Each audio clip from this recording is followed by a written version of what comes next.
ओम अज्ञानतिमिरान्धस्य ज्ञानाञ्जनशलाकया चक्षुरुन्मीलितं येन तस्मै श्रीगुरुवे नमः। नमो महावदन्याय कृष्ण प्रेम प्रदायते कृष्णाय कृष्ण चैतन्य नामने गौरतुषे नमः। हे कृष्ण करुणा सिंधु दीन बंधो जगतपते गोपेश गोपिका कांत राधा कांत नमोस्तुते। तप्त कांचन गौरांगी राधे वृंदावनेश्वरी वृषभानुसुते देवी प्रणमामि हरिप्रिये तवैवास्मि ना जीवामि त्वया बिना इति विज्ञाय राधे त्वं नय मां चरणान्तिकं। गुरुवे गौरचन्द्राय राधिकायै तदालय कृष्णाय कृष्णभक्ताय तद्भक्ताय नमो नमः।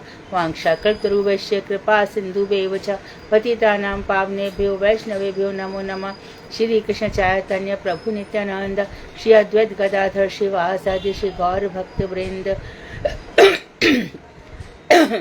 हरे कृष्ण कृष्ण कृष्ण हरे हरे, हरे राम राम राम हरे हरे। मैं सर्वप्रथम मध्य गुरु पाद्म पद्म परवाराध्यतम नित्र प्रविष्ट ओम विष्णुपाद अष्टोत्तर सत श्रीमद् भक्ति वेदांत श्री नारायण गोस्वामी महाराज मध्य शिक्षा गुरु पाद्म पद्म परमाराध्यतम नित्र प्रविष्ट ओम विष्णुपाद अष्टोत्तर सत श्रीमद् भक्ति वेदांत श्री वाम गोस्वामी महाराज के अभय चरणार में अनंत कोटि दंडवत प्रणाम ज्ञापन कर उनकी अति कृपा की वांछा करती हूँ। मैं ग्रंथराज मेरी श्रीमद् भागवत मरीचिमाला तदई रचिता ओम विष्णुपाद सत्यान श्री भक्तिनाथ ठाकुर के चरणार बिंद में कोटि कोटि दंडवत प्रणाम कर उनकी अति कृपा की वांछा करती हूँ। मैं सभी वैष्णवियों के चरणों में यथायोग्य बंदन अभिवादन दंडवत प्रणाम करती हूँ।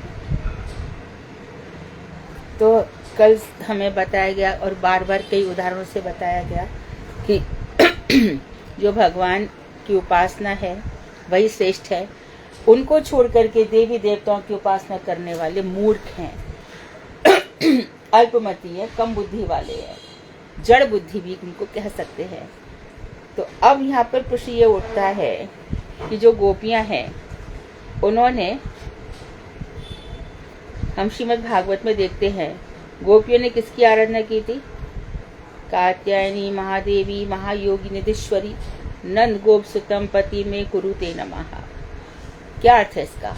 हे कात्यायनी, हे महायोगी निधीश्वरी, आप ऐसा कीजिए कि जो नंद गोप के कुमार हैं आप उनको हमारा पति बना दीजिए। तो इसका मतलब क्या हुआ कि कात्यायनी की जो क्षमता है वो बहुत अधिक है। उनके आशीर्वाद से भगवान श्री कृष्ण हमारे पति बन सकते हैं, ऐसा गोपियों ने कहा। तो ये तो फिर अन्य देवी देवता की उपासना आ गई ना कात्यायनी। ऐसा कैसे हुआ? इसके हिसाब से हम सीता जी को भी देखते हैं। सीता जी पुष्प वाटिका चयन के बाद जब स्वयंवर होता है और स्वयंवर से पहले दुर्गा जी की पूजा करने जाती हैं। जय जय जय गिरिराज किशोरी।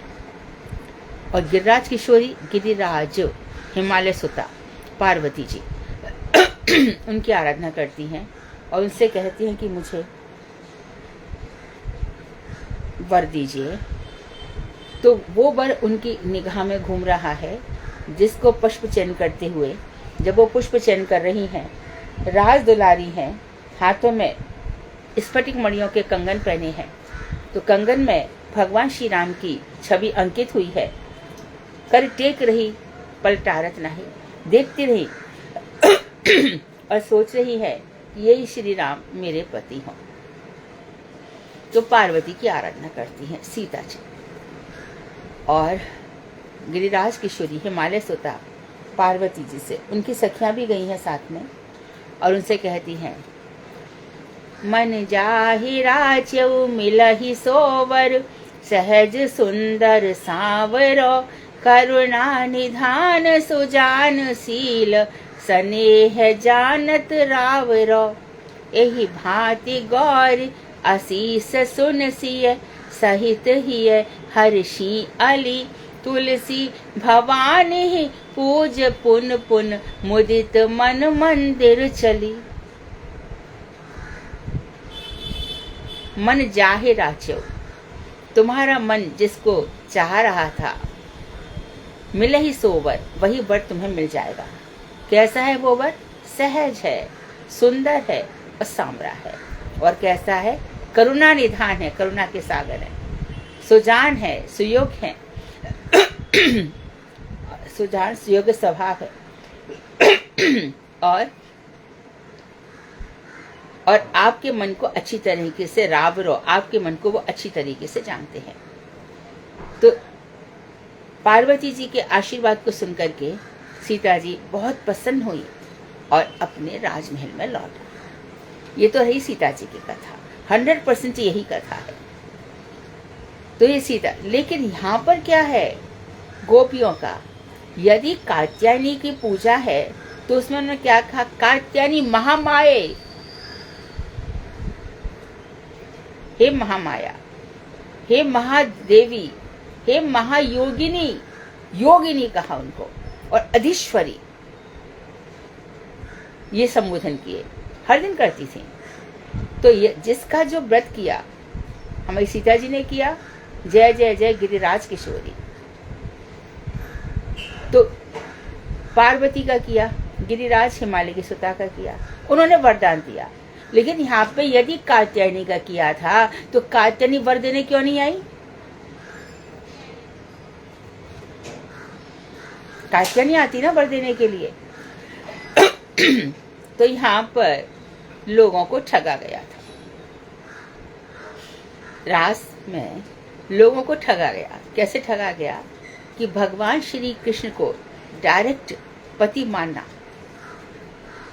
इसमें परकिया रस है, लोगों को बताना नहीं था। यदि उनको ही बताना था तो भगवान श्री कृष्ण चीरहरण करने क्यों आए? पूरी पूजा तो उनको ही गई ना, कृष्ण को ही गई, क्योंकि जो महामाया योग माया है वो कृष्ण के शक्ति है, महाशक्ति है। तो वहां पर श्री कृष्ण स्वयं वरदान देने आए हैं और चीरहरण किया है और ऐसा प्रस्तुत कर दिया है कि मैंने तुमको स्वीकार कर लिया, अब तुम मेरी हो। तो चीरहरण क्यों किया? मैंने तुम्हारे मेरे बीच में सारा आवरण हटा दिया है। तुम जिस तरह से सुबह उठती हो अघ्न के महीने में, मार्गशीर्ष के महीने में, और ठंड से कांपती हुई यहाँ पर इतना व्रत करती हो, मुझे पता है तुम्हारा ये व्रत मुझे स्वीकार है। तो मैं क्या करूंगा, ये जो रात्रियां हैं, आगामी रात्रियों में तुम मेरे साथ विहार करोगे। ये रात्रियां क्या हैं भाई? तो यदि रात में विहार कर रहे थे तो दिन में क्या बैठ जाते थे? और मानो दिन में कृष्ण बैठ गए तो नंद बाबा यशोदा तो उनके बिना जी नहीं सकते थे, उनके दर्शन के बिना एक क्षण नहीं रह सकते थे। फिर बलराम भैया क्या कर रहे थे? इमाग शपाहा भागवत जी कहती है। तो वो जो रात्रियां थी, तो भगवान ने कहा आगामी रात्रियों में तुम मेरे साथ विहार करोगे। तो योग माया ने सुन लिया। योग माया ने कहा कि अब आगामी रात आ रही है, 1 वर्ष होने को आ रहा है, क्या करूं? तो उन्होंने क्या किया कि अनंत रात्रियों को एक ही रात में परिवर्तित कर दिया। इतनी लंबी रात कर दी, संसार के लोग समझे कि एक ही रात है, कितने कल्प की रात कर दी उन्होंने, सारी रात्रियां पूंजीभूत कर दी। तो भगवान ने क्या किया, रात उन वीक्ष, जैसे कहते हैं ना, साक्षात भगवान ने देखा। और फिर निराकार ब्रह्म, तो यहाँ की खत्म बात हो गई, क्योंकि निराकार ब्रह्म को तो आंख ही नहीं है, मन ही नहीं है, तो सृष्टि कैसे करेगा? बात ही खत्म हो गई। शंकराचार्य एकदम निरस्त हो गए। साक्षात उन्होंने देखा। यहाँ पे क्या हुआ है, रात्रियों को देखा है। वीक्ष योग मायम उपाश्रिता, योग माया का आश्रय लिया है और मनश्चक्रे अपना मन बनाया। क्या मन बनाया? इन्होंने बड़ा व्रत किया है।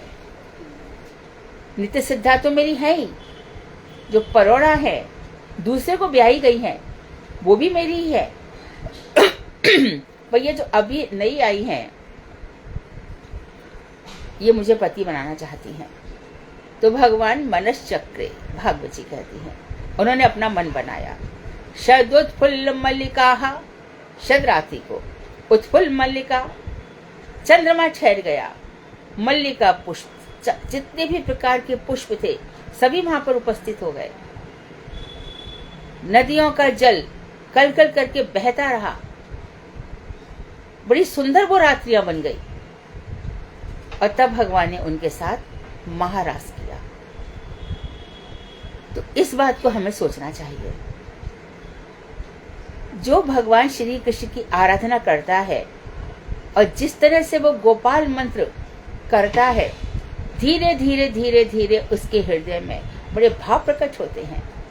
क्या था जो मध्वाचार्य जी, रमणाचार्य जी, वल्लभाचार्य जी पूरे जीवन श्रीमद् भागवत में लगे रहे, एक एक शब्द को उठाया, अध्ययन करते रहे। तो देवी योग माया ने इन पूंजीभूत रात्रियों को एकत्रित किया और उसमें फिर हमारे भगवान ने इसमें विहार किया इन गोपियों के साथ। तो यहाँ पर आराधना वास्तव में किसकी हुई? जिसकी आराधना की है, जिसकी उपासना की है, वही तो सामने आएगा। हमने कल भी बहुत अच्छे से समझाया था कि हम भुवन मंगल, ध्यान मंगल, भगवान श्री कृष्ण का ध्यान करते हैं और हम कहते हैं अरे सब देवी देवता तो वही हैं। तो ध्यान किसका कर रहे हो? ध्यान किया, दुर्गा जी आ गई, कंकाली आ गई, शिव आ गए, फिर ध्यान कहाँ रहा? इसलिए अन्य देवी देवताओं का भजन करने वाला मूर्ख कहा गया। अब यहाँ पर अष्टम अपराध की बात कर रहे हैं। नाम के बल पर पाप करने की जो बुद्धि है वो अष्टम नाम अपराध है। अक्सर सब में होती है। क्या करें? मार डालो, हरे कृष्णा। झूठ बोल दिया, हरे कृष्णा। किसी के साथ दुर्व्यवहार किया, हरे कृष्णा। भगवान ने आपको अधिकार दिया था सबके साथ समान व्यवहार रखो, परंतु धृतराष्ट्र बुद्धि निकली, पुत्र मोह में फंस गए और पुत्र मोह में याद आया कि नाम अपराध है, उसके बाद हरे कृष्णा, हरि बोल, और मन आए जो पाप करते चले जा रहे हैं। तो ये जो पाप करना है, ऐसी बुद्धि अष्टम नाम अपराध है। श्रीमद् भागवत में श्री परीक्षित महाराज श्री सुखदेव गोस्वामी जी से कहते हैं, क्वचित् निवर्तते भारत निभद्रात और कचित् चरति तत्पुनः प्रायश्चित मयो अपार्थम मन्ये कुंज शौचवत। बहुत सुंदर बोला कि नाम ग्रहण आदि, नाम को ग्रहण करना और नाम और परम प्रायश्चित का अवलंबन करने से जीव सब प्रकार के पापों से मुक्त हो जाता है। जो नाम ग्रहण कर रहा है, भगवान का नाम जप कर रहा है, और तो जितने जो जीव है परम प्रायश्चित का अवलंबन करने वाले जीव, जिनके बहुत सारे पाप हो गए हैं, बहुत सी महिलाएं हैं, पाप तो बहुत सारे हैं, बहुत प्रकार के पाप करते हैं, छोटे से लेकर बड़े तक, बचपन से लेकर कुछ ना कुछ पाप होता ही रहता है। लेकिन हम में से बहुत कम जानते हैं कि भगवान के नाम में इतनी शक्ति है कि नाम लेने मात्र से पापों का प्रायश्चित हो जाता है। लेकिन फिर भी बार बार पाप करते जा रहे हैं, तो फिर वो नाम अपराध है। तो जो नाम का प्रायश्चित करने वाले हैं, ऐसे जीव सब प्रकार के पापों से मुक्त हो जाता है। किंतु यदि ऐसा सुनने के बाद भी, सुन लिया ये बात, कोई प्रायश्चित के भरोसे पुनः पाप का आचरण करता है, कर लूंगा, क्या करें, 2 माला और कर लो,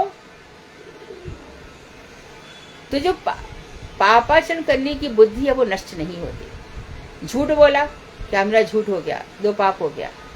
मैंने अबॉर्शन करा लिया, 2 माला कर लो। मैंने फिर से अबॉर्शन करा लिया, फिर 2 माला कर लो। मैंने पीरियड्स में भगवान का ये, मैंने एकादशी में ऐसा खा लिया, बार बार बार बार बार बार, ये सब जो किया पापाचरण है। सचमुच तो बात यह है कि जो भजन करता है उससे पाप होते ही नहीं है। उसके जीवन में ऐसा वैराग्य आता है, हर क्षण उसको मृत्यु सामने दिखाई देती है और संग्रह की लालसा उसके मन से बिल्कुल हट जाती है। सारे उपनिषदों के अर्थ उसके अंदर प्रकट हो जाते हैं। माँ गृध कस्य स्वित धनम, किसी के धन की ओर लोभ मत करो, बड़ी खराब बुद्धि है। और धनी तो बुद्धि बिगाड़ता है, धनी तो हमें आगे भक्ति नहीं करने देता। इस धन के कारण तो हम एक दूसरे से बंधे हुए हैं। जो पिताजी 60 वर्ष के बाद रिटायरमेंट होकर के अपने भजन पूजन में चले गए, वो निकल जाएंगे। उसके बाद भी पिताजी के पेंशन मुझे मिलती रहे, पिताजी का ये मिलता रहे, ये सब जो अर्थ भोगी है ना, भोग बुद्धि, ये तो भजन नहीं करने देती। तो ये सब नाम अपराधी हैं जो भजन के बल पर पापाचरण करते हैं और सुन लिया उसके बाद भी मानते नहीं है। तो उसके लिए और क्या प्रायश्चित रह जाता है? ऐसा प्रायश्चित तो कुंजर अर्थात हाथी के स्नान के समान व्यर्थी हो जाता है। जैसे हाथी है, उसने स्नान किया और स्नान आकर के बड़ा खुश होता है, वो घंटों तक सरोवर में बैठा ही रहता है। फिर वहां से निकला और निकल करके फिर अपनी सूंड फैलाई और जितने भी वहां पे रेत थी, मिट्टी थी, सब वापस अपने ऊपर डाल लिया। इसका तो हाथी स्नान। तो माला कर ली, उसके बाद एक काम पूरा हो गया, माला उठा करके खूंटी पे टांग दी, कहीं पे रख दी, उसके बाद फिर वही पाप कर, वही सब कुछ। तो इससे मुक्ति नहीं है। दरअसल उसका भगवान का भजन ही नहीं है। भजन करने वाले के ये सब छूट जाते हैं। स्थूल बुद्धि, मनोरामी, देहारामी, ये सब कुछ छूट जाता है। भगवान की परीक्षा में हमें खरा उतरना पड़ेगा। यहाँ पर पल पल में परीक्षा है। यहाँ पर तलवार की धार पर चलना है। इस भक्ति के मार्ग में यहाँ पीछा कहाँ छूटता है? आग लगी पड़ी है चारों तरफ, ये सोच लो। उसके बीच में रह करके भजन करना है और भगवान को हिसाब देना है कि देखो, तो गोप कुमार की जो भरत भागवत में कथा, वो यही तो है कि मैंने तुम्हारे साथ ऐसा किया, जब इस व्यक्ति को भेजा ऐसा किया, जब तुम मैंने यहाँ पे किया। तो भगवान सब कुछ बताते रहते हैं। तो अंतर्यामी भगवान सबके साथ लीला करते हैं। होल वर्ल्ड भी उनके साथ चलता है। और कैसे नाम अपराध है? त्वमेव माता च पिता त्वमेव। हे ठाकुर जी, आप ही पिता है, आप ही माता है। आह वाह, बहुत अच्छी बात है। उसका नीचे गए, माँ तू ही मेरी सब कुछ है, मैं तेरे अतिरिक्त और किसी को जानता भी नहीं हूँ। पिताजी आप ही मेरे सब कुछ है। तो भगवान क्या करेंगे? मौन मन मुस्कुराएंगे। अरे उनके प्रति हमारा कर्तव्य बनता है। अरे भगवान की जब बात समझ में नहीं आती, अनंत चिंतयन्तो माम ये जन्हा पर्युपासते तेषां नित्याभियुक्तानां योगक्षेमं वहाम्यहम्। तू अकेला इस संसार में आया है क्या? माता पिता वाला, सबके माता पिता है। परंतु जैव धर्म में जब भक्तिविनोद ठाकुर ने कह दिया कि ये सब भगवान के दास दासी है, इसको समझ करके घर संसार चलाओ, तो उसमें बुद्धि नहीं जाएगी, वैसा नहीं मानेंगे। स्थूल देह संबंध को सत्य मानेंगे। ये मेरा बेटी, तुम्हें सर्वम मम देव देवा, तुम ही मेरे सब कुछ हो। कहाँ मान, किधर माना सब कुछ है? तो ये सब प्रकार के नाम अपराध है। तो और तथा प्रायश्चित, जो भगवान का भजन कर रहे हैं उसके लिए कोई प्रायश्चित रह नहीं जाता। भगवान का भजन करो, किसी प्रकार का पाप, लोभी मत बनो, कामी मत बनो, क्रोधी मत बनो, ये सब निकाल दो, पाप होगा ही नहीं। कुछ संग्रह मत करो, सब कुछ ठीक ठाक चल जाएगा। अब तक चलता आ रहा है, आगे भी चलेगा।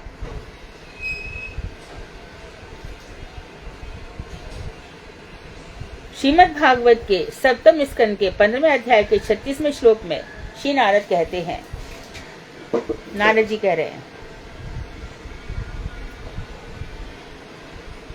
यह प्रवर्ज्य गृहात् पूर्वं त्रिवर्ग वपनात् पुनः यदि सेवेन तान् भिक्षुः सा वै बान्ता चापनाः। धर्म, अर्थ और काम नामक 3 पुरुषार्थों को छोड़कर मोक्ष प्राप्ति रूपी चतुर्थ पुरुषार्थ को प्राप्त करने की इच्छा से बिना किसी बाधा के हरि नाम ग्रहण करने हेतु त्यागी बनने वाला यदि पुनः स्त्री संग करता है तो उसे निर्लज्ज बांताशी कहते हैं। बांताशी जो सन्यासी सन्यास आश्रम का परित्याग कर पुनः गृहस्थ आश्रम में प्रवेश करता है उसे बांताशी कहते हैं। बांताशी का सीधा साधा अर्थ है की हुई उल्टी को फिर से खाना। एक दफा सन्यास ले लिया, अच्छा सन्यासी स्त्री का चिंतन करता है कि नहीं? स्त्री भोग की वस्तु मानी गई। धर्माचरण, तो अब उसको कहा गया कि भैया तुम विवाह के साथ फेरे करो, ये तेरी धर्म की संगनी है। इसके साथ श्री राम आप यज्ञ करो। कैसे करूं? स्त्री साथ में लाओ, स्त्री के बिना यज्ञ पूरा नहीं होगा, तो धर्म पत्नी हो गई। तो उसके लिए हमारी बुद्धि पवित्र हो जाती है। विवाह इत्यादि करने से अग्नि के समक्ष फेरे लेकर स्त्री के प्रति बुद्धि पवित्र हो जाती है। लेकिन जो व्यक्ति आश्रम में आ गया, ब्रह्मचारी बन गया और प्रतिष्ठा के लाभ से सन्यासी बन गया, क्योंकि सन्यासी का सब सम्मान करते हैं, और सन्यासी बन करके फिर वही स्त्री का चिंतन कर रहा है, तो सबसे बड़ा निर्लज्ज है। अब इसमें विश्वामित्र का देख लो, विश्वामित्र सौभरी ऋषि का देख लो, स्त्री का चिंतन छूटता नहीं है। जब गौर कृष्णदास बाबा जी महाराज का जो देह था, अप्राकृत देह, तो प्रभुपाद जी ने कहा इनकी देह को वही उठाएगा जिसने स्त्री का चिंतन ना किया हो। 1 महीना, चलो 1 हफ्ता ही ना किया हो, अच्छा चलो पिछले 3 दिन से ना किया हो। सन्यासी हवे करे प्रकृति दर्शन। जो छोटा हरिदास महाप्रभु ने उसके लिए यही कहा, सन्यासियों के नारी को देखता है। अरे सन्यासी को तो श्रीमद् भागवत एकादश स्कंद, काठ की लकड़ी की भी नारी को नहीं देखना चाहिए। तो बाजार में अंडरगारमेंट्स बिकते हैं, नारियों को पहना करके खुल्लम खुल्ला रख देते हैं, और वहां पर इधर उधर से छुपकर उनको देखता है। ये जो सन्यासी होगा, जिसकी बुद्धि परम पवित्र है, वो स्त्रियों को कभी स्नेहा से नहीं देखेगा। बड़ी बुरी हालत थी। स्वामी महाराज विदेश गए, उन्होंने कहा अरे सबको माता जी बोलो, अवैध संग मत करो। क्या अभी त्याग दिया और अभी उसको ग्रहण कर लिया, दूसरी को ग्रहण कर लिया।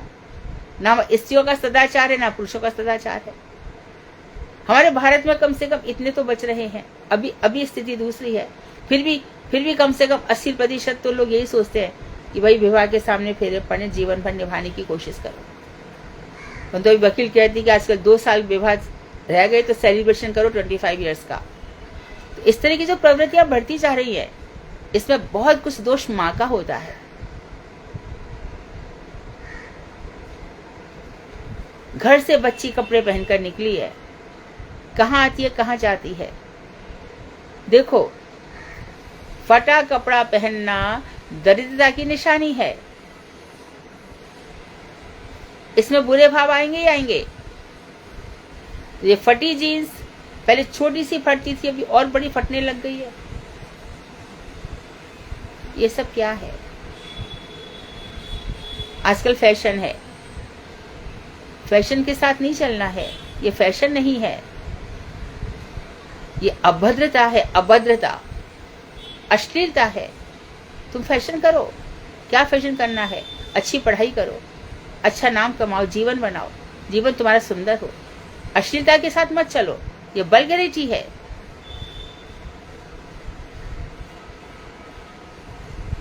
तो ये सब चीजें इसमें आ जाती है।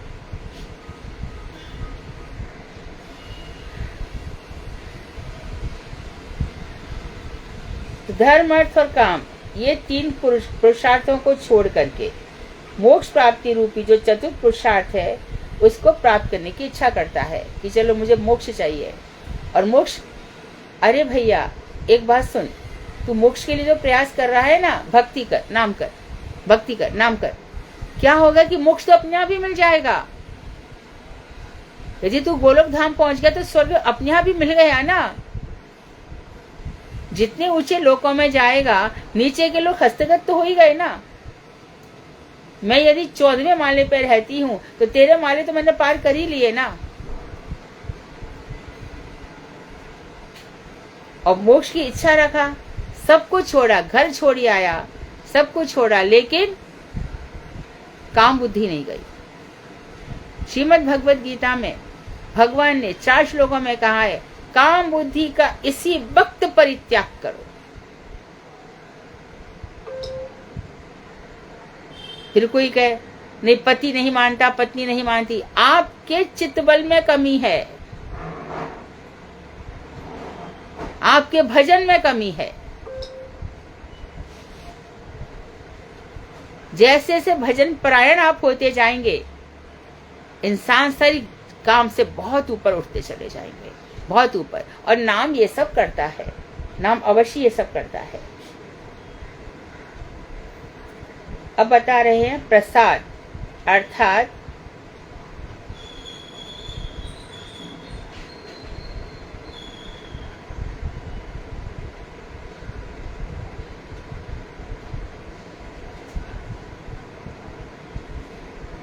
अमनोयोग से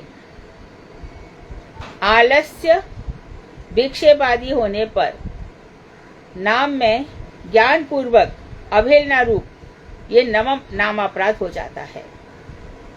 प्रमाद, प्रमाद अर्थात आलस्य, प्रमाद असावधानी, असावधानी कैसे?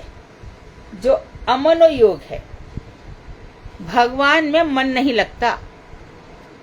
तुम दानवीर बन सकते हो, तुम कर्मवीर बन सकते हो, तुम युद्ध वीर बन सकते हो, तुम प्रेम वीर बन सकते हो, क्या क्या इस संसार में बन सकते हो, लेकिन मनस्वी बनो।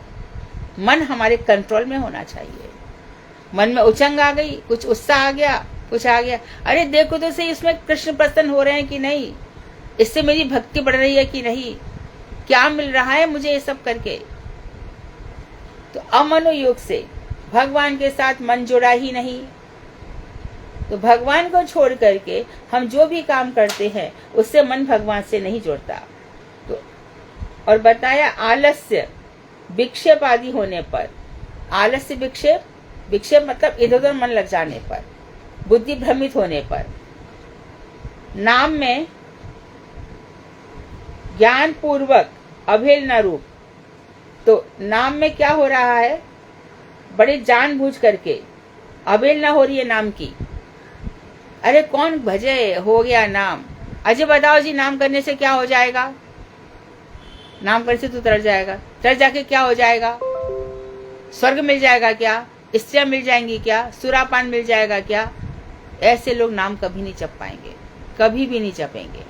क्योंकि जो महा सौंदर्य का स्थान जो है, भगवान श्री राधा कृष्ण का जो गोलोक धाम है, यहाँ पग पग पे स्फटिक मणियां है, उसका तो वो विचार भी नहीं कर सकता। यहीं पे किसी का घर देख लिया, अंबानी का घर देख लिया, यहाँ वहां देख लिया, ये सब मुझे मिल जाएगा क्या नाम जप करके? किसी से बोल के देख लो कि भगवान का भजन करो, हमारी गरीबी दूर हो जाएगी क्या? ये सब प्रश्न उठेंगे। तो ऐसे महामूर्ख लोग भजन नहीं कर सकते। तो ऐसा नमम नाम अपराध हो जाता है। इसलिए श्रीमद् भागवत में 2:36 में श्री सुखदेव गोस्वामी महाराज परीक्षित से कहते हैं, तस्मा सर्वत्र राजन हरि सर्वत्र सर्वदा श्रोतव्य कीर्तितव्यश्च स्मर्तव्यो भगवान नृणाम। तो क्या करे?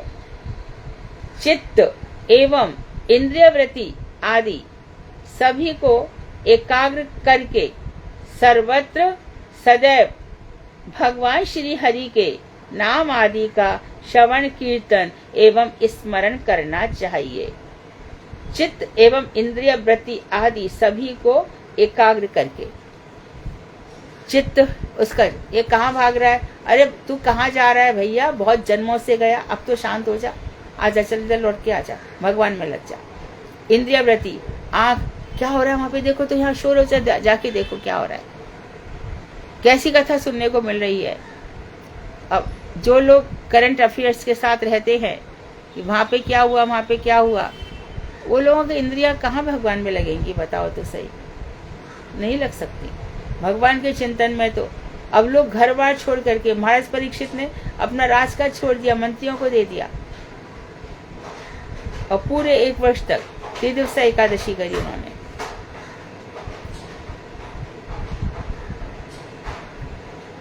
तो मन को सब विषयों से हटाकर, विषय ही सबसे बड़ा विषय है, और अपनी इंद्रिय वृत्ति, आना जाना, ये सब, आंखों से देखना, नाक से सूंघना,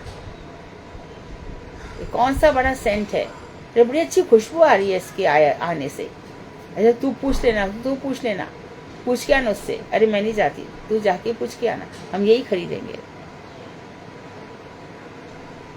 कौन सी फिल्म चल रही है, मन नहीं लग रहा, हम जाते हैं, क्यों जाते हैं, अरे 3 घंटे सबको भूल जाते हैं और बस उसी में। तो ये देखो, जो ऐसे भूलने की बुद्धि है या ऐसी बुद्धि है, तो क्या करेंगे, क्या नाम करेंगे वो लोग।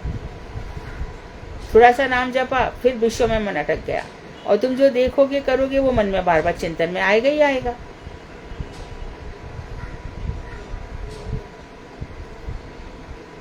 तो इन सबको एकाग्र करके सर्वत्र सदैव भगवान श्री हरि के नाम आदि का श्रवण कीर्तन एवं स्मरण करना चाहिए। उन्हीं का श्रवण करो, उन्हीं का कीर्तन करो और स्मरण करो। स्मरण भी कैसा हो, अनुस्मरण, 24 से 24 घंटा। मुझे कहा गया तो मैं क्यों छोड़ू, 24 से 24 घंटा में उनका नाम जप करूं। तो फिर धीरे धीरे खाना छूटेगा, सब चीजें छूट जाएंगी, उतना ही ग्रहण किया जाएगा। अरे इतना खाने से तो नींद आती है, ये सब चीजें धीरे धीरे आ जाएंगी। तो ऐसा करने से निरपराध नाम किया जा सकता है। अब कह रहे हैं हरि नाम महात्म, श्रवण करके भी। अब हरि नाम की महिमा सुन ली, कितनी नाम की महिमा है। अरे तत्रार्पिता, भगवान ने क्या किया है कि नाम में सारी शक्तियां डाल दी हैं। जैसे कि हम बैठते हैं, कुत्ता बैठा है, यहाँ पे शेर बैठा है, यहाँ पे बिल्ली बैठी है, इस तरह से हम कहते हैं। इसी प्रकार से यदि हम कहते हैं गोविंद दामोदर माधव, यहाँ गोविंद भी बैठे हैं इस नाम में दामोदर भी बैठे हैं, और नाम में माधव भी विराजमान है। काम करेंगे हमारा क्या काम, चित्त की शुद्धि कर देंगे, परम पवित्र कर देंगे चित्त को। तो श्रवण करके भी देहात अभिमान के कारण स्थूल बुद्धि नहीं जाती, देहात्म बुद्धि। बड़े बड़े आयोजन करेंगे, मेरे को प्रतिष्ठा मिली कि नहीं मिली, इसी की चिंता में तो दिन रात सुलगता है इंसान। कुछ भी करेंगे, प्रतिष्ठा की आशा नहीं छूटती है। और प्रतिष्ठा क्या है, शूकर विष्टा, सुअर की टट्टी है, जो इसका लेप करके चलता है, उसे क्या प्राप्त होगा। भगवान ने, हमने 10 रुपया कमाया और 10 रुपया खर्चा कर दिया, हमने 10 नाम किए और उस नाम को हम, हमारा ये हो जाए, हमारा वो हो जाए, तो फिर उस नाम का कुछ हम ऊपर लेकर के क्या जाएंगे, सब तो यहीं पे कैश कर लिया हमने। तो ऊपर लेने के लिए इस नाम का संग्रह करते चले जाएंगे। तो देहात अभिमान के कारण हरि नाम के लिए उदासीन रहना 10वां नाम अपराध है। जो नाम नहीं जपता, उदासीन रहता है। माला हो गई, नाम की महिमा पता चल गई, 16 माला कर तो ली और कितना करूं, 2 माला कर तो ली और कितना करूं, ये सब नाम अपराधी है। नाम में जो रस आता है वो छूटता थोड़ी है। इसे श्रीमन महाप्रभु ने कहा 1 लाख बार नाम जपो। हरिदास ठाकुर का क्या है, उनको बार बार 22 बाजारों में मारा गया, उनको रख दिया गया, एक गुफा में चले गए, वहां पे भजन करने लगे। भजन करते तो वहां पे काला सर्प बैठा रहता था, रोज वहीं बैठता था। तो सर्प के अंदर से जो विष था, उस विष की स्मेल आती थी। तो लोग कहते थे हरिदास ठाकुर आप यहाँ पे कैसे रहते हो, यहाँ विषैला सर्प रहता है। तो मुझे पता ही नहीं चला।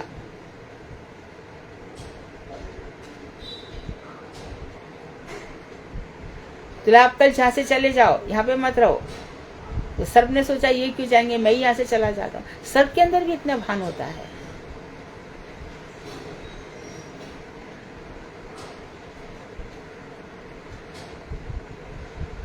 जो चीजें हमने देखी जीवन में हम लोग शेयर कर सकते हैं। मेरे नाना जी का श्रीमद् भागवत हुई थी, सर्प का जोड़ा रोज आता था।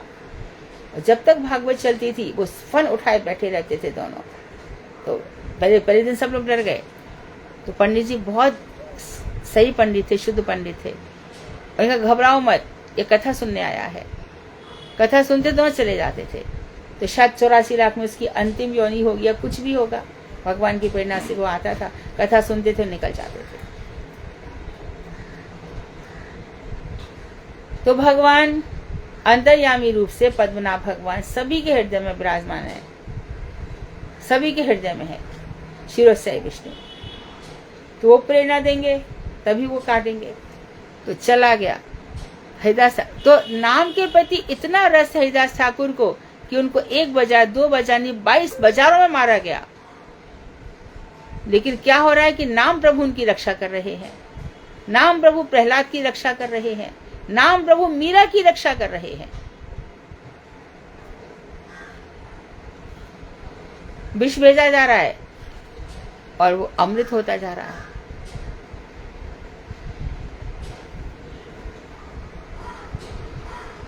तो नाम महात्म सुन लिया, उसके बाद भी यदि नाम में रस नहीं आ रहा है और उठा करके माला रख दी गई, अरे सुनो, हाँ हमारे गुरुजी इनको भजन दे गए हैं।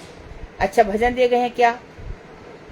मेरे घर पे आए थे, बड़ी खुशी है। उसने ना, अरे नाम करना, नाम में तो रस आ नहीं रहा उसको। मोबाइल लेकर के बैठी है, इंस्टाग्राम पे इंस्टाग्राम चल रहे हैं, रील पे रील चल रही है। क्या नाम किया?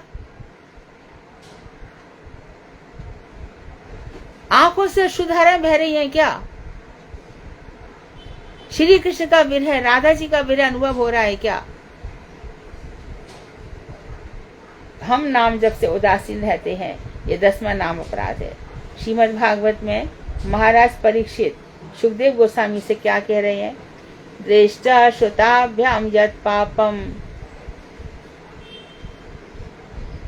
जानन्यात्मनो अहतम करोति भूयो विवशाः प्रायश्चित्तपयो कथम।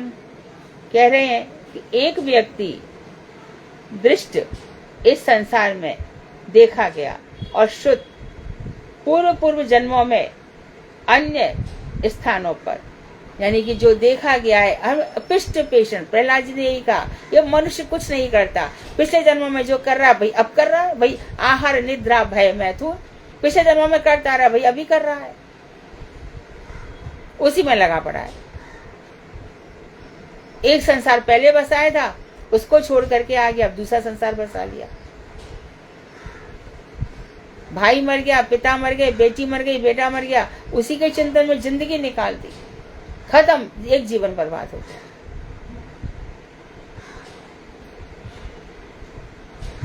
तो दृष्ट इस संसार में और शुद्ध जो सुने गए हैं पूर्व जन्मों में और अन्य स्थानों पर, जो सब दृष्ट देखे गए, जो कुछ भी पाप करता है, उन समस्त पापों की निष्कृति हरि नाम से हो जाती है। तो ये पक्का विश्वास रखें कि अब तक जो भी पाप हमने किए हैं, हमने हरि नाम लिया है, भागवत की कथाएं सुनी है, हमारा उद्धार हो गया, हम पापी नहीं हैं। तो क्या किया जाए? कभी कभी बड़ी बीमारियां आ जाती हैं, कोर्ट केसेस आ जाते हैं, ये सब क्या है? अर्जुन युद्ध के लिए तैयार हो जाते हैं, सब क्या है? तत्तेनुकंपा समीक्षमाणो भुंजा नेवात कृतम विपाकम हृदवाग बभूपि विद्धन नमस्ते जो जीवेत मुक्ति पदे सदाय भाग। सबको उनकी कृपा ही समझो, यही समीक्षा करो, यही तुम्हारा कंक्लूजन है। ये समझ लो कि ये मेरे कर्मों का परिणाम है। और बार बार हृदय से, अपनी वाणी से अपने मस्तक से उनको बार बार प्रणाम करो। जीव के लिए भगवान कृष्ण के अलावा कोई चारा नहीं है। नाम की ऐसी महिमा को जानकर भी मैं और मेरेपन का अभिमान रखकर जो नाम में प्रीति नहीं करते वे नाम अपराधी हैं। वे सब भी नाम ले लिया और नाम में प्रीति नहीं है। मैं और मेरा बेटा, मेरी बेटी, उसने ये कहा, उसी में ही लगे फंसे हैं।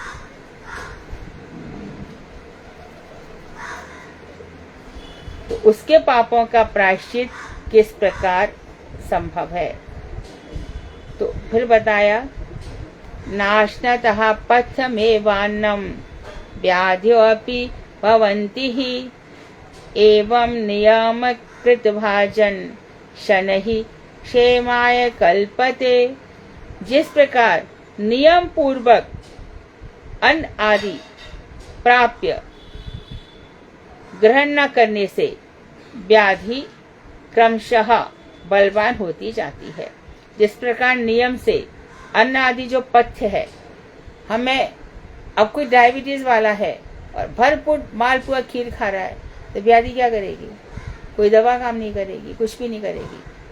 तो पथ्य है, बहुत हाई ब्लड प्रेशर है और बहुत high blood pressure, coffee P रहे हैं, नमक खा रहे हैं, अचार खा रहे हैं, पापड़ खा रहे हैं, पथ्य का ध्यान ही नहीं दे रहे हैं। तो पथ्य आदि ग्रहण न करने से व्याधि धीरे धीरे बलवान होती जाती है। उसी प्रकार संख्यादि नियम पूर्वक हरि नाम स्मरण कीर्तन न करने से किस प्रकार मंगल होगा? तो दिन पे दिन हरि नाम बढ़ता चला जाएगा तभी मंगल होगा। और एक दिन सोच, अरे बहुत टायर्ड, आज तो बहुत टायर्ड, 2 घंटे लग गए 16 माला करने में, थक गया और सो गया, हरि नाम किया और फिर उसके बाद मोबाइल लेके बैठ गया, वही हाथी स्नान।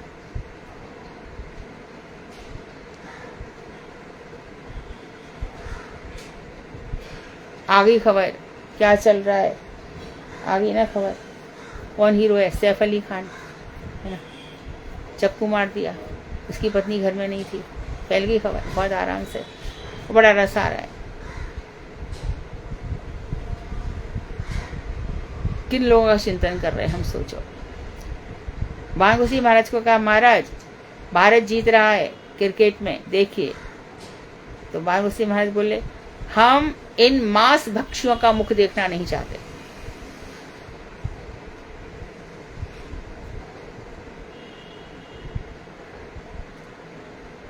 कैसे अपने भजन को बचाया, कैसे अपने जीवन को बचाया, पग पग में जीवन बचाने की चिंता है। तो ऐसे लोगों का किस प्रकार मंगल होगा? निष्कपट और निरपराध होकर उत्तरोत्तर संख्या वृद्धि पूर्वक। पहले तो निष्कपट बनो, निर्मल मंजन सोई मोह पावा। कपट मत रखो अपने हृदय में, किसी प्रकार का छल कपट मत रखना। जितना जितना खुले होगे उतने ज्यादा जल्दी से निकल जाओगे यहाँ से, ओपन हो जाओ, फक्कड़ एकदम खुली किताब बन जाओ, ओपन बुक एकदम, कोई चिंता नहीं है। हमारा कोई दोष, कोई पकड़े, कृष्ण के लिए जी रहे हैं, उनके लिए ही मरेंगे।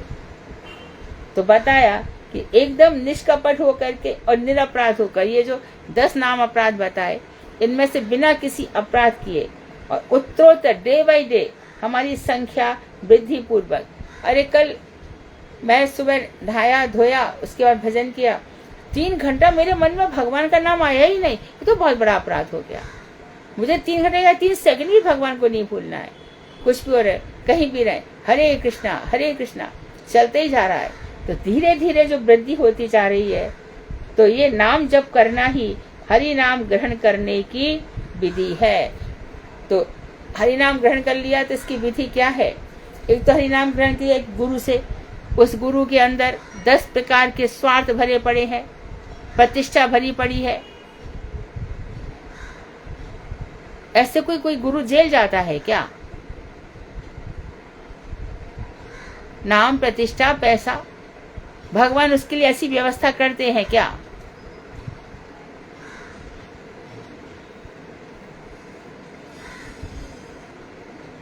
एक महात्मा बैठे थे, ये नाम जब से सब बंधन छूट जाते हैं, सब बंधन छूट जाते हैं।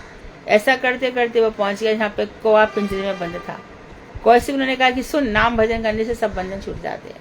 कौवा बोला मैं नहीं मानता। ले मत मान, पर ये बात सही है। तो उन महात्मा के पास गया कि कौवा उसकी बात को नहीं मान रहा है। तो जाकर के महात्मा वापस आए, उन्होंने कहा कि तू ऐसा कर, एक बार ऐसी स्थिति हो जाए तेरी कि तू अब मरा, ऐसा कर ले और नाम जपता जा, ऐसा हो जा। तो जैसे ही कोई ने ऐसा कभी गर्दन टेढ़ी करके, तो जो घर का मालिक था आया, उसने तुरंत उस कोई को तोते को छोड़ दिया। तो नाम जप से ऐसा हो जाता है, हर प्रकार से हो जाता है। कितने ही उदाहरण हमारे शास्त्रों में भरे पड़े हैं।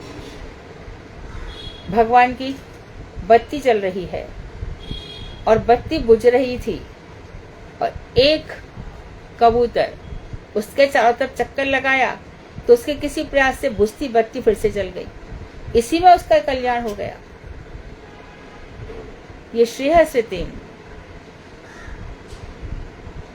नाम जपते जाओ। कोई मर रहा है, कोई हरे कृष्णा कहते चले जाओ, और तो मरते समय राम नाम सत्य है।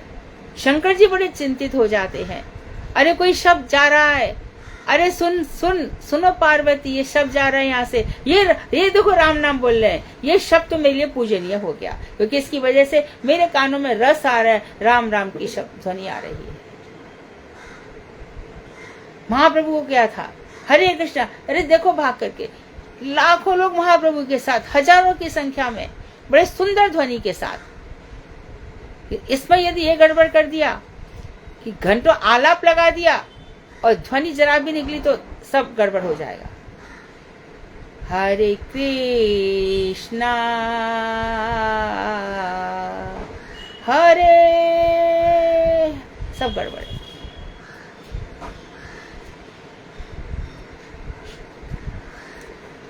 तो इसको जो प्राप्त करने की विधि है कि आज 2 माला तो कल 3 करो, परसों 4 करो।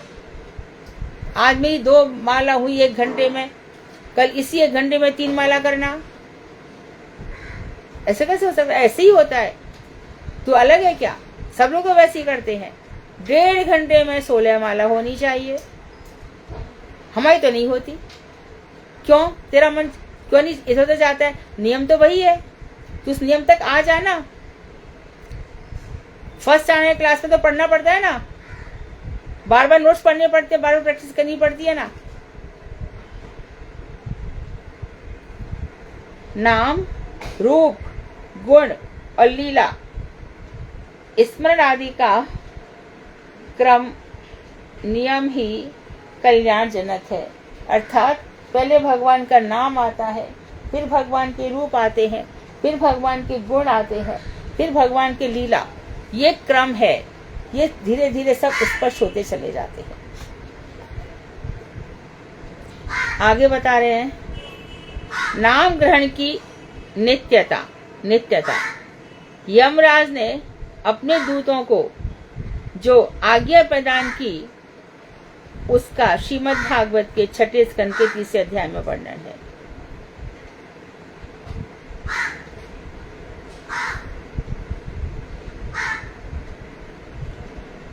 कह रहे हैं, जीवानयक्ति भगवद गुणानाम ध्येयम चेतस्य न स्मरति तच्चरणारविंदम कृष्णाय नो नमति यक्षिर एकदापि तान नयध्वम अनंतो अकृत विष्णु कृत्यान। हे दूतो, जिसकी जिह्वा कृष्ण नाम गुण कीर्तन नहीं कर सकती, जिसकी जिह्वा कृष्ण का नाम नहीं ग्रहण करती, और जिसका चित्त भगवान श्री कृष्ण के पाद पद्मों का स्मरण नहीं करता, और जो कि चित्त, जो कि जिह्वा और मस्तक एक बार भी श्री कृष्ण के लिए नहीं झुकता, ऐसी असत व्यक्तियों को भक्ति कार्यहीन जानकर मेरे समीप लाया करो। ऐसे लोगों को मेरे पास ले आओ जो भगवान का स्मरण नहीं करते, जिन्होंने एक बार भी कृष्ण के आगे, तो यानी एक बार भी सिर झुका ले तो वो यमलोक में नहीं जाएगा। आप समझो, इस एक अकेले यूनिवर्स में करीब 6 अरब के बराबर लोग हैं, उसमें कितने ही लोग हैं, कितने ही लोग ये नरकगामी हैं। नरक इन लोगों से ही भर जाता है।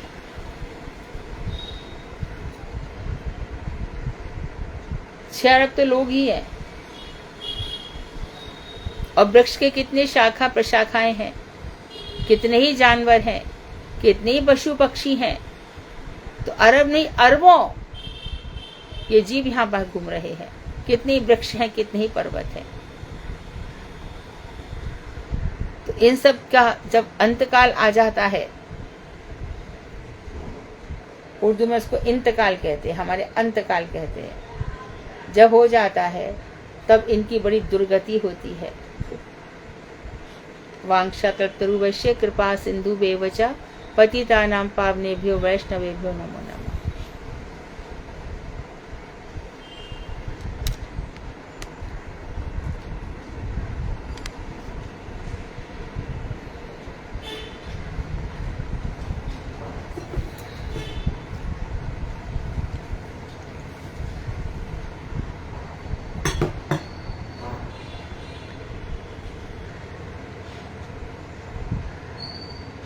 कहिए कोई प्रश्न? दीदी हाँ, धन्यवाद। दीदी निष्कृति का क्या अर्थ होगा? निस्तार, उद्धार हो जाना। जी दीदी, हरे कृष्णा दीदी। धन्यवाद।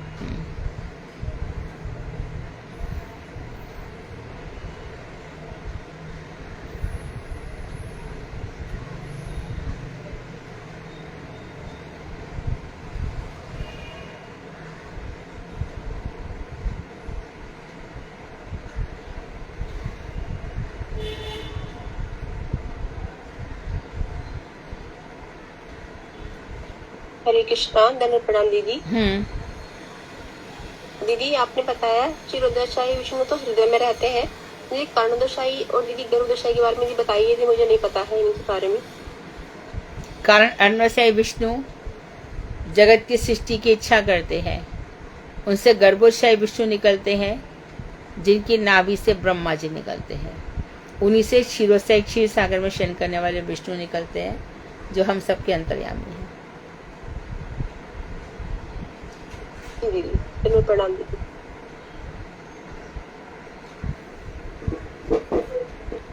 हरे कृष्णा दीदी, धन्यवाद प्रणाम।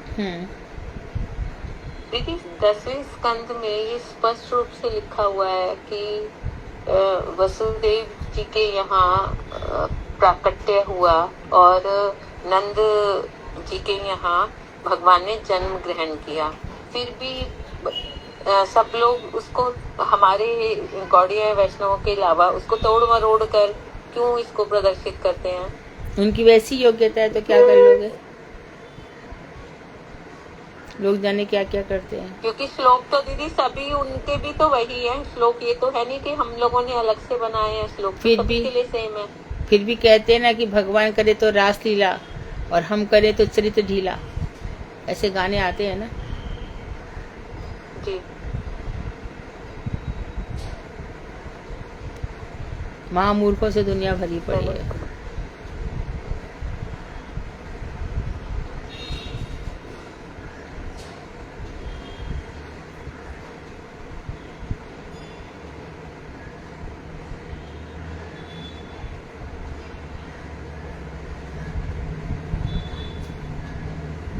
और कोई प्रश्न नहीं है तो श्रीमद् भागवत। साधना जी, प्रणाम। हाँ। आज तृतीय स्कंद का 14वां अध्याय हेमा दीदी करेंगे। हेमा दीदी आप करिए। हेमा पढ़ेंगी, पढ़िए।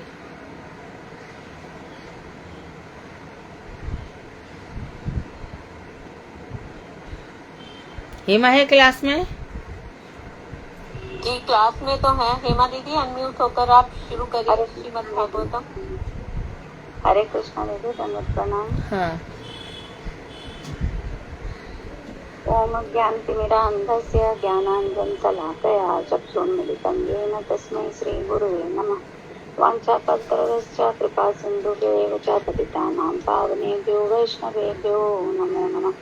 श्रीकृष्ण चैतन्य प्रभु नित्यानंद, श्री अद्वैत गदाधर शिवासादि गौरभक्तवृंद। हरे कृष्ण कृष्ण कृष्ण हरे हरे, हरे राम राम राम हरे हरे। मैं सर्वप्रथम अपने गुरुदेव ओम विष्णुपादष्टोत्तर सतसत श्री श्रीमद् भक्ति वेदांत श्रीधर महाराज जी के चरण कमलों में अनंत कोटि दंडवत प्रणाम करती हूँ। तत्पश्चात मैं अपने शिक्षा गुरु श्री मध्भागवताचार्य श्री मधु दीदी के चरण कमलों में अनंत कोटि दंडवत प्रणाम करती हूँ। तत्पश्चात आप सभी वैष्णवों के चरणों में दंडवत प्रणाम करती हूँ। कथा कहने में जो भी त्रुटियां हों उसके लिए क्षमा चाहती हूँ। आज हमारा कथा है श्रीमद् भागवतम तृतीय स्कंद 14वां अध्याय, संध्या काल में दिति का गर्भ धारण। श्री सुखदेव गोस्वामी ने कहा, हे परीक्षित, तो यहाँ पे समझ लो हिरण्याक्ष का वध आ गया तो डेफिनेटली प्रश्न ये आएगा कि हिरण्याक्ष हिरण्यकशिपु कौन है, तो इतने राक्षसों का जन्म कैसे हुआ, इस बात का वर्णन होगा। हाँ। हे परीक्षित, मैत्रेय ऋषि द्वारा वाराह भगवान की कथा को सुनकर भी विदुर जी पूर्ण रूप से तृप्त नहीं हुए, अतः उन्होंने हाथ जोड़कर पूछा, मैत्रेय ऋषि से पूछा कि श्री वाराह देव का दैत्यराज हिरण्याक्ष के साथ किस कारण युद्ध हुआ था, और क्योंकि मैं श्रद्धा युक्त और विष्णु सेवा का प्रयासी हूँ, अतः मुझे उस दैत्य के जन्म की कथा भी विस्तार पूर्वक सुनाइए। श्री मैत्रेय ऋषि ने कहा, हे वीर, तुमने अति उत्तम प्रश्न किया है, क्योंकि इस प्रश्न का संबंध मरणशील जनों के मृत्यु भय का नाश करने वाली भगवान की अवतार कथा से है। ऐसी ही हरि कथाओं के प्रभाव से ध्रुव ने बाल्यकाल में ही मृत्यु के सिर पर पैर रखकर भगवान के परम पद विष्णु लोक को गमन किया था। पूर्व काल में भी एक बार देवताओं ने ब्रह्मा जी से भगवान और हिरण्याक्ष के युद्ध का वृतांत पूछा था, वही मैंने सुना था, वही अब तुम्हें सुनाता हूँ। हे विदुर, दक्ष की कन्या दिति संतान प्राप्ति की इच्छा से काम वासना से पीड़ित होकर संध्या काल में ही अपने पति मरीचि के पुत्र कश्यप मुनि से रमन की अभिलाषा करने लगी। जिस समय सूर्य अस्त हो रहा था, उस समय कश्यप मुनि अपनी यज्ञशाला में भगवान विष्णु की पूजा समाप्त करके समाधिस्थ थे। दिति ने उनकी समाधि को भंग करने के लिए उच्च स्वर से कहा, कामदेव अपने बाण के द्वारा मुझे अबला को पीड़ित कर मुझे आपके संग के लिए व्याकुल कर रहा है। मैं पुत्र रहित होने के कारण दुखी हूँ तथा अपनी पुत्रवती सौतों के सुख समृद्धि को देखकर ईर्ष्या से जल रही हूँ। अतः आप मुझ पर अनुग्रह कीजिए। जिनका पति आपके समान गुणवान हो और वही गुणवान पति ही जिसके गर्भ से गुणवान पुत्र के रूप में उत्पन्न हो, वे सब पत्नियां पति के द्वारा बहुत सम्मानित होती हैं। ऐसी ही नारियों का यश जगत में व्याप्त होता है। हमारे पिता प्रजापति दक्ष ने हम 13 बहनों का ही आपके साथ विवाह कर दिया है और हम सब संपूर्ण रूप से आपके प्रति श्रद्धा रखने वाली हैं। अतः हे कमल लोचन, हे मंगल मूर्ते, हे महात्मा, महापुरुषों के समस्त दुखी जनों का निवेदन विफल नहीं जाता।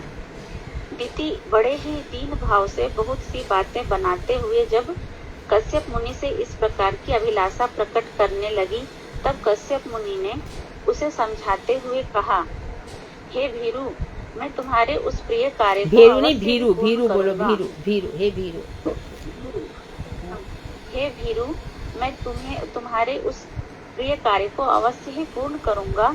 जिस पत्नी से धर्म, अर्थ, काम, स्त्री वर्ग की सिद्धि होती हो, उसकी कामना को कौन पूर्ण नहीं करेगा। जिस प्रकार नौका के द्वारा मनुष्य समुद्र पार कर लेता है, उसी प्रकार गृहस्थ पुरुष भी अपनी स्त्री के साथ आश्रमोचित धर्म के पालन द्वारा दुख सागर को पार करने में समर्थ हो जाता है। यज्ञ आदि कर्मों में भी स्त्री पुरुष के समान अधिकार के कारण स्त्री को कल्याणकामी पति का अर्धांग कहा गया है। पुरुष भी अपने दृष्ट अदृष्ट कर्मों का भार उस अर्धांग पर सौंपकर निश्चिंत होकर विचरण कर सकता है। हम पुरुष भी विवाहिता पत्नी का आश्रय करके शत्रु समान इंद्रियों को जीत सकते हैं, जो अन्यान्य आश्रम वासियों के लिए दुर्जेय है। हे गृहेश्वरी, हम अपनी समस्त आयु के द्वारा भी अथवा जन्म जन्मांतर में भी तुम्हारे उपकारों का बदला चुकाकर तुम्हारे समान नहीं हो सकते, किंतु लोग मेरी निंदा न करें, इसलिए तुम क्षण काल के लिए ठहर जाओ। यह संध्या काल अति घोरतम समय है, क्योंकि इस समय के अधिपति भयंकर भूत प्रेत आदि हैं। इस समय भूतपति रुद्र के अनुचर भूत प्रेत पिशाच इधर उधर विचरण कर रहे हैं। भगवान रुद्र भूत प्रेत आदि अनुचरों के द्वारा परिवेष्टित होकर बैल पर चढ़कर भ्रमण किया करते हैं, जिनके जटाजूट शमशान भूमि से उठे हुए धूलि से धूसरित होकर धूम्र वर्ण की द्युति से देदीप्यमान हैं, जिनके निर्मल स्वर्ण कांति से युक्त गौर वर्ण की देह भस्म से आच्छादित है। वे तुम्हारे देवर महादेव चंद्र सूर्य और अग्नि रूप अपने 3 नयनों से सब कुछ देख रहे हैं। इस लोक में न तो कोई उनका अपना है और न ही कोई पराया है, अथवा न तो उनके लिए कोई निंदनीय है और न ही कोई आदरणीय। उन्होंने चरणों द्वारा जिस वस्तु को प्रसादी निर्माल्य की भांति दूर फेंक दिया है, हम लोग नाना प्रकार के व्रतों का पालन करके उस मायामयी विभूति की ही महाप्रसाद के रूप में आकांक्षा करते हैं। जो मनीषीगण अविद्या का नाश करना चाहते हैं, वे विषयों की आसक्ति से शून्य उनके आचरण को बड़े आदर के साथ ग्रहण करते हैं। वे साधुओं के गति स्वरूप हैं, तथापि भगवान शिव स्वयं पिशाच के समान आचरण करते हैं। जो अविवेकी पुरुष कुत्तों द्वारा भक्ष्य इस शरीर में आत्मबुद्धि रखते हैं, वे भाग्यहीन। श्री कृष्ण में अनुरक्त उन महादेव के लोक शिक्षा रूप अभिप्राय को न समझकर उनके आचरण का उपहास करते हैं। हम तो क्या, ब्रह्मा आदि देवता भी जिनके द्वारा निर्दिष्ट धर्म मर्यादा का पालन करते हैं, जो विश्व के कारण हैं, और यह माया भी जिनकी आज्ञा के अधीन है, वे पिशाच के समान आचरण तर्क के अगोचर है उनका। श्री मैत्रेय ऋषि ने कहा, अपने पति के द्वारा इस प्रकार समझाए जाने पर भी काम पीड़ा से उन्मत्त दिति ने वेश्या के समान निर्लज्ज होकर ब्रह्मर्षि कश्यप के वस्त्रों को पकड़ लिया। तब मुनिवर कश्यप ने देखा कि उनकी पत्नी की निषिद्ध कर्म में ही दृढ़मति है। तब उन्होंने देव रूप ईश्वर को प्रणाम किया और निर्जन में उनके साथ समागम किया। इसके पश्चात कश्यप मुनि जल में स्नान और प्राणायाम इत्यादि करके गायत्री जाप करने लगे। तब दिति भी अपने निंदनीय कर्म के कारण अत्यंत लज्जित होकर मुनि कश्यप के निकट गई और मुख नीचा करके कहने लगी। दिति ने कहा, हे ब्राह्मण, भूतपति रुद्र के प्रति मैंने अपराध किया है, इसलिए ऐसा क्यों? क्योंकि सुबह और शाम भगवान शंकर और पार्वती चक्र लगाते हैं। तो उस समय, संध्या के समय और प्रातः समय जो इस निंदनीय कार्य को करता है उसको शाप दे जाते हैं, और उस समय जो आरती इत्यादि करता है भगवान उससे शंकर जी प्रसन्न हो जाते हैं। इसलिए वो कह रही है कि मैंने रुद्र के प्रति अपराध किया है। इसलिए कहीं वे भूत श्रेष्ठ मेरे गर्भ को न नष्ट कर दें। दुखों को विनष्ट करने के कारण जो रुद्र हैं, जिनका कोई लंघन नहीं कर सकता, जो सकाम व्यक्तियों के कर्मों के फल को वितरण करने वाले और निष्काम व्यक्तियों के लिए परम मंगल स्वरूप हैं, जो दुष्टों के प्रति दंडधर और संहार काल में क्रोध स्वरूप हैं, वे महादेव मेरे अपराध को क्षमा करें। उन महादेव को नमस्कार है। भगवान रुद्र मेरे बहनोई हैं, अर्थात मेरी बहन सती के पति हैं, अतः स्त्रियों के स्वभाव को अच्छी तरह से जानते हैं। वे रुद्र मेरे प्रति प्रसन्न हो। मैत्रेय ऋषि ने कहा कि ऋषि कश्यप ने जब देखा कि संध्याकालीन नियम को भंग करने के कारण दिति का शरीर भय से कांप रहा है तथा वह अपनी संतान के लिए इस लोक और परलोक में मंगल की कामना कर रही है। तब वे दिति से कहने लगे, श्री कश्यप मुनि ने कहा, हे अभद्रे, तुम्हारा चित्त अपवित्र था, वह संध्या का समय भी दोषपूर्ण था। इस प्रकार तुमने मेरी आज्ञा का उल्लंघन किया है और रुद्र आदि देवताओं की भी अवज्ञा की है। इसलिए तुम्हारे गर्भ से धर्म और मर्यादा को भंग करने वाले अमंगल स्वरूप 2 कुलांगार पुत्र जन्म होंगे। हे कोपने, हे चंडी, जब वे भगवान के विद्वेषी होंगे और दिक्पालों के साथ त्रिभुवन वासियों को बार बार पीड़ित करेंगे, जब उनके द्वारा निरपराध और दीन प्राणी मारे जाने लगेंगे, स्त्रियों पर अत्याचार होंगे, तब जब महात्मागण क्रोधित होना आरंभ करेंगे, तब संपूर्ण लोकों की रक्षा करने वाले भगवान श्री विष्णु कुपित होकर वाराह और नरसिंह अवतार धारण करेंगे और तुम्हारे उन दोनों पुत्रों का वध कर डालेंगे। तब दिति ने कहा, हे स्वामिन, मेरी यही प्रार्थना है कि सुदर्शन चक्रधारी स्वयं भगवान के हाथों ही मेरे दोनों पुत्रों का विनाश हो, किंतु ब्राह्मणों के क्रोध रूप साप से वे विनष्ट न हो, क्योंकि जो व्यक्ति ब्राह्मणों के साप से मारे जाते हैं और जो प्राणियों के भय देने वाले होते हैं, वे नारकी जन भी उन पर कृपा नहीं करते। वे जिन जिन योनियों को प्राप्त होते हैं, उन समस्त योनियों में स्थित प्राणी भी उनके प्रति अनुग्रह नहीं करते। ऋषि कश्यप मुनि ने कहा, अपने किए हुए अपराध के कारण तुम्हें शोक और पश्चाताप हुआ है तथा शीघ्र ही उचित अनुचित का ज्ञान भी हो गया है। तुम में भगवान श्री हरि और उनके भक्त रुद्र के प्रति भक्ति और मेरे प्रति आदर है, अतः इन कारणों से तुम्हारे पुत्र के पुत्रों में से एक ऐसा होगा जिसका साधु पुरुष भी सम्मान करेंगे। उसके पवित्र यश का गान भी भगवान के समान ही होगा। साधु जन भी तुम्हारे इस पौत्र के स्वभाव जैसा स्वभाव प्राप्त करना चाहेंगे। वे भगवान भी तुम्हारे उस पौत्र प्रहलाद की अनन्या भक्ति से संतुष्ट हो जाएंगे। तुम्हारा पौत्र महाभागवत प्रहलाद महात्मा, महानुभाव और महज्जनों में अत्यंत महान होगा। वह तीव्र भक्ति से अपने चित्त को शुद्ध कर श्री हरि में स्थापित कर देगा और देहाभिमान का परित्याग कर देगा। तुम्हारा पौत्र विषयों में अनासक्त, सत स्वभाव युक्त, धैर्य आदि गुणों का समुद्र, दूसरों की समृद्धि में सुखी एवं दूसरों के दुख में दुखी तथा अजात शत्रु होगा। वह जगत का शोक का हरण कर लेगा।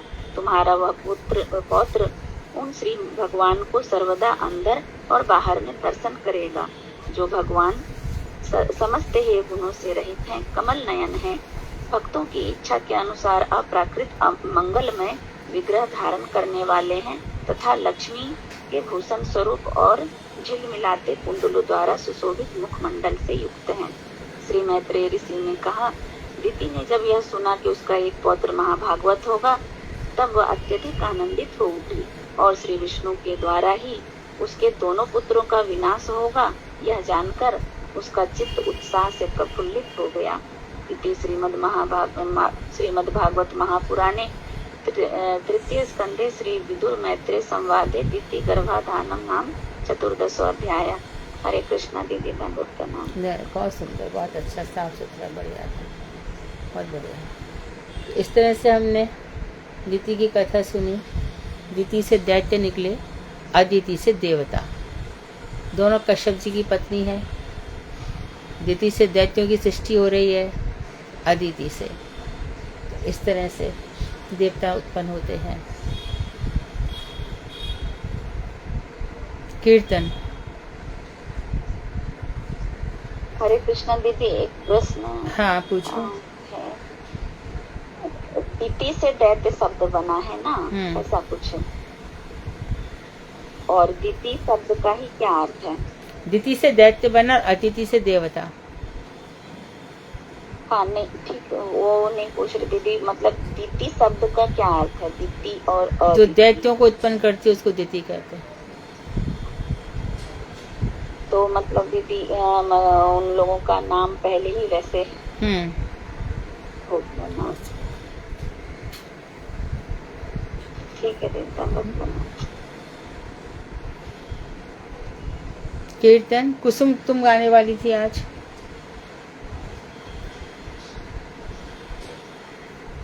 हरे कृष्णा दीदी, वो क्लास में नहीं है आज। अच्छा, तो किसी और कोई? मैं करूँ दीदी हिंदी भजन? गाओ। सखीरी मेरे मन अभिलाषा होए, मदन मोहन के गुण गाऊं। सखीरी मेरे मन अभिलाषा होए, मदन मोहन के गुण गाऊं। शीश पे मोर मुकुट सोहे, पगन पे जनिया मन मोहे। कमर पीताम्बर झिलमिल होए, नमुख से वर्णन कर पाऊं। सखीरी मेरे मन अभिलाषा होए, मदन मोहन के गुण गाऊं। कानन में कुंडल है आला, गले में वैजंती माला। अधर मुरली प्यारी लागे मोय, सुनो तो मन में सुख पाऊं। सखीरी मेरे मन अभिलाषा होए, मदन मोहन के गुण गाऊं। ये लट मुख पे काली काली, चाल मोहन की मत वाली। जहाँ जाए से दर्शन होए, बता दो गैल कहाँ जाऊं। सखीरी मेरे मन अभिलाषा होए, मदन मोहन के गुण गाऊं। ये नटवर रास बिहारी के, संग वृष भानु दुलारी के। सफल जीवन मेरो कैसे हो, युगल चरणन में सिर नाऊं। सखीरी मेरे मन अभिलाषा होए, मदन मोहन के गुण गाऊं। हरे कृष्णा दीदी, दंडवत प्रणाम। ठीक है, बढ़िया। वांछाकल्पतरुभ्यश्च कृपा सिन्धुभ्येव च पतितानां पावनेभ्यो वैष्णवेभ्यो नमः। हरे कृष्णा दीदी, दंडवत प्रणाम। दंडवत।